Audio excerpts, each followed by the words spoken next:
शंभूराजा शिवाजी धरवळे इयत्ता दुसरी. वाक्य पाहिजे.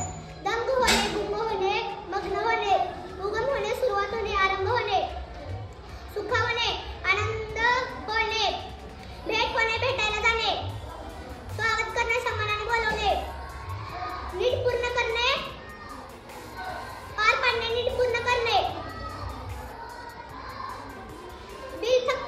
बिल थकणे, पैसा देताना येणे, कडक देणे, वार देणे, धिम्मड उडणे, गर्दी उसळणे, आडवे होणे, झोपणे, दंड भोगणे, शिक्षा भोगणे. संदीप पाटील. थँक्यू. इयत्ता दुसरी. मनी. एका माळाचे मणी सर्वांसारखे, इकडे आड तिकडे वीर, दोन्ही बाजूने सारखी स्थिर, उतावळा नवरा गुडघ्याला काशी, उताळेपणा मूर्खासारखे वर्तन करणे,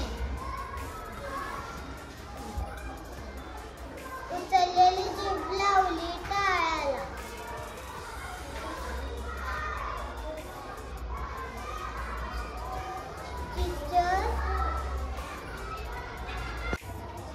प्रियांशी विशाल चव्हाण. इयत्ता दुसरी. समान अर्थी शब्द.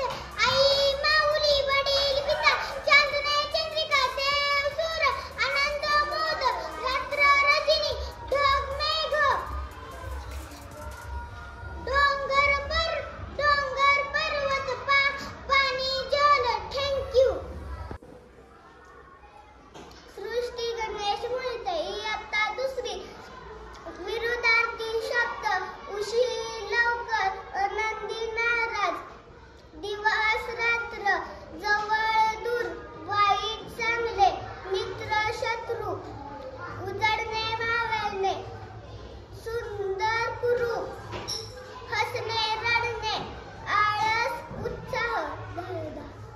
थँक्यू. राजू रोहित पार. इयत्ता दुसरी. पिल्लूदर्शक शब्द. गाईचे वासरू, घोड्याचे शिंगरू, म्हशीचे रेडकू, शेळीचे करडू, घोड्याचे शिंगरू, पक्ष्याचे पिल्लू, शियाचा छावा, गाढवाचे टटू किंवा शिंगरू, कुत्र्याचे पिल्लू, वाघाचा बच्चा किंवा बछडा, मेंढीचे कोकरू, हरणाचे पाडीस किंवा शावक, माणसाचे बाळ. थँक्यू. विहान अण्णा खंडेकर. इयत्ता दुसरी. ध्वनिदर्शक शब्द. म्हशीचे रेखणे, गाईचे हंबरणे, घोड्याचे खिंकाळणे, हत्तीचे चित्कारणे, कुत्र्याचे भुंकणे,